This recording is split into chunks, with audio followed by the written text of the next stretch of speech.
Continuing from day one, we finished the parts of the cool side of the engine. We took off the intake manifold, the fuel rail. We finally got the oil filter off because it was pretty hard to take off, and we had to get the tool to take it off. So let me show you guys the parts that we took off. So over on this side, this is the intake manifold along with the wiring harness that is attached to the intake manifold. Later, when it is we are breaking this down a bit more to get it cleaned up, we're gonna separate the two of them, as well as this is like the second half of the intake manifold paired with the fuel rail, and this is the AC compressor right here. This we're gonna be completely deleting, and we have a bracket to replace this and to support the power steering pump. And this is just the cover to the front of the engine. So we're gonna be diving into taking apart the hot side of the engine now. This is like the turbo side, the intake for the turbo, and then we're gonna move to the front of the engine to continue the disassembly, to break it down, to get it all cleaned up and figure out where all the leaks are coming from, so we'll know what to do next. This was my first time ever breaking down a 1JZ engine. Actually, it was my first time ever breaking down an engine to begin with. So I spent some time getting familiar with what components we had to remove to completely disassemble the hot side. From the oil feed lines, to the return lines, to the J-pipe, and even the entire turbo with the manifold assembly. So I'm going to give you guys a closer look. Let's start by removing the rubber hose that goes to the recirculating valve, which is attached to the J-pipe. So this hose has like a few clamps on both ends that we needed to loosen in order to be able to take off the pipe that is attached to the turbo, as well as the connection to the recirculating valve. I also want to say a massive thank you to the sponsors of today's video. JT Construction, your #1 supplier for ready mix, raw materials and all your construction needs. JT Construction, where quality matters. Contact them today at 328-5885 for your free consultation and site visit today. Eagle View TT, your #1 drone operator for both photography and videography. Contact 789-2581 or email eagleviewtt@gmail.com for your free quotation on wedding and private event packages. Eagle View TT, taking photography and videography to new heights. Thank you to the sponsors of today's video. Now back to the video. Wonderful. Now that we've removed a few of the vacuum lines and that hose which goes to the recirculating valve, we can now remove two bolts to the front of the turbo which holds the J-pipe in. We also had to remove a rubber hose which transfers the gases and the pressure buildup in the valve covers back into the engine through the J-pipe. I guess you could say Toyota was being efficient.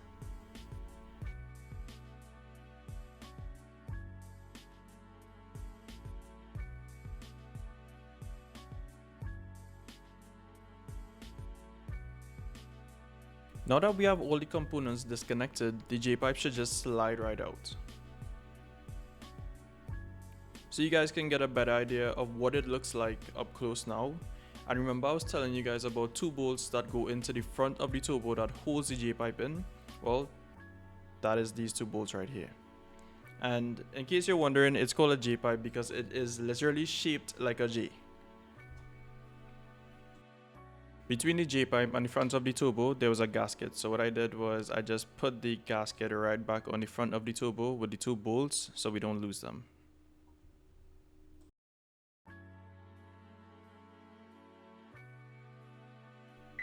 Now that we remove some of the big components, the space is really starting to open up and this JZ is starting to look a lot simpler than it did from when we first started.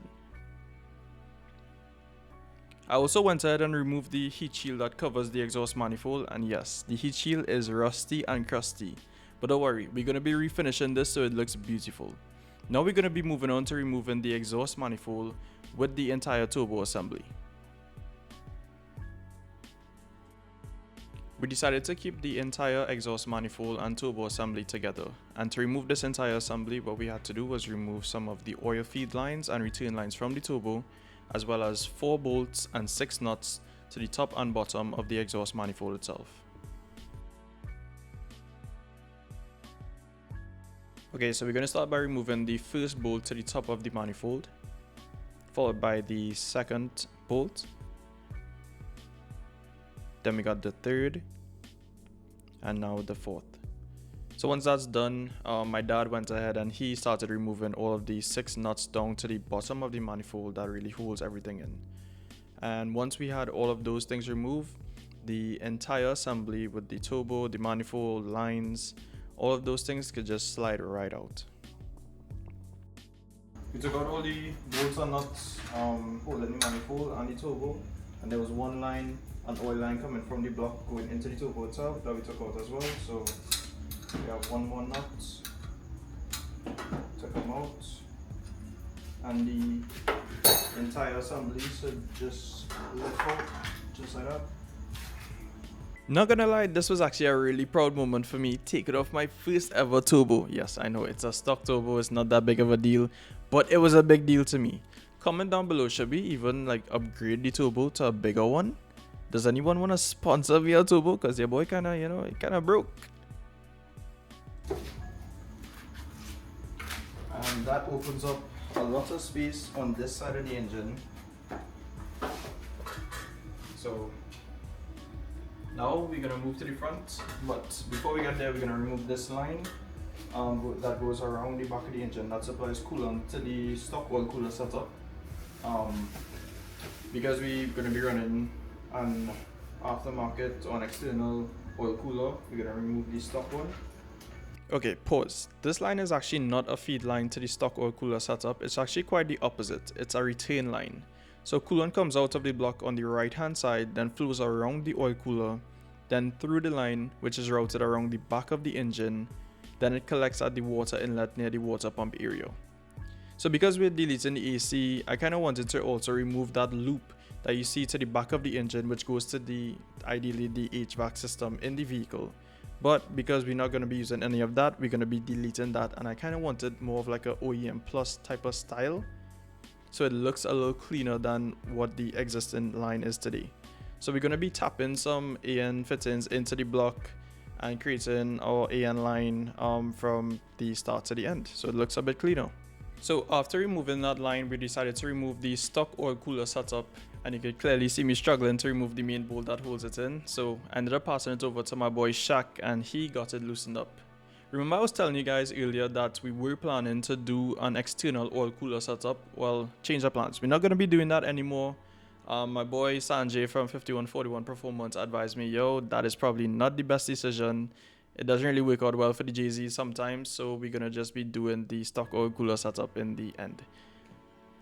Does it look ugly? In my opinion, yes, it kind of does, but we may just find like a different solution, better cooling setup or something for this JZ.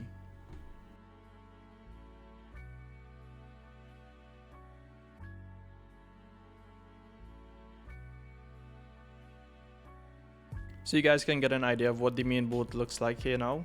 And all we had to do really and truly to get the entire stock oil cooler setup off the engine was just to remove some of the lines that were attached to the block, and then the entire setup just comes right off.